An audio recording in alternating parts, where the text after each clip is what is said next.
പണ്ടുണ്ടായിരുന്ന മീര ചേച്ചിയുടെ ഒരു ഫീൽ ഉണ്ടല്ലോ, ആ സാധനം ഇതിൽ കറക്റ്റായിട്ട് കിട്ടുന്നുണ്ട്.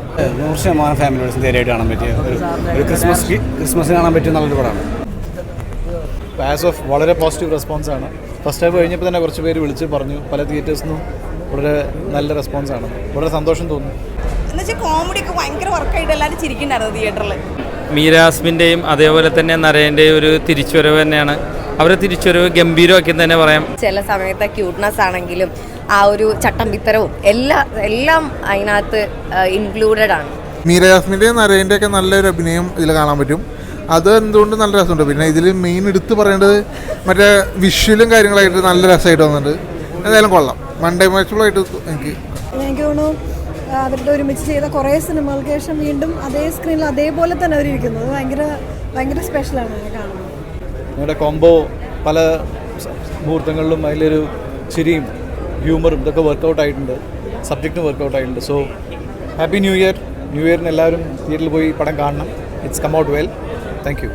കണ്ടിറങ്ങി ക്വീൻ എലിസബത്ത്.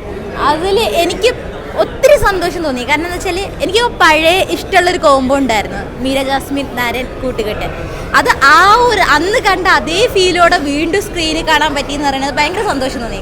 അത്ര ക്യൂട്ടായിട്ട് നല്ല അവരുടെ ലവ് സ്റ്റോറി ആയാലും ഒക്കെ നരൻ ചേട്ടനൊക്കെ നന്നായിട്ട് ഇമോഷണൽ ആയാലും ഒക്കെ നന്നായിട്ട് ഹാൻഡിൽ ചെയ്തിട്ടുണ്ട്. പിന്നെ ഈ പടം എന്താ ഒരു കോമഡി പടമാണെന്ന് വെച്ചാൽ കോമഡി അല്ല, റൊമാൻറ്റിക് ആണെന്ന് വെച്ചാൽ റൊമാൻറ്റിക് അല്ല, ഇമോഷണൽ ആണെന്ന് വെച്ചാൽ അല്ല, ഫാമിലി ആണെന്ന് വെച്ചാൽ അല്ല. പക്ഷേ ഇതെല്ലാം ഉണ്ട്.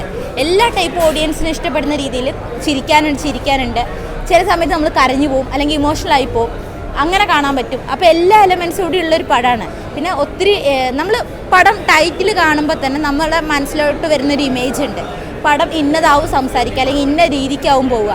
പക്ഷെ ആ മൈൻഡ് വെച്ച് നമ്മൾ കണ്ടുകൊണ്ടിരുന്നു കഴിഞ്ഞാൽ ലാസ്റ്റ് നമുക്ക് കിട്ടുന്നൊരു ട്വിസ്റ്റ് ഉണ്ട്. പടം അങ്ങനെ ഒന്നുമല്ല, അല്ലെങ്കിൽ ആ ചിന്തിച്ചതേ അല്ല എന്നുള്ളൊരു സാധനം. അപ്പോൾ അത് മസ്റ്റായിട്ട് തിയേറ്ററിൽ കണ്ടിട്ട് മനസ്സിലാക്കേണ്ട കാര്യമാണ്. അപ്പോൾ എന്തായാലും വൺ ടൈം തിയേറ്റർ എക്സ്പീരിയൻസ് ചെയ്യുക പടം.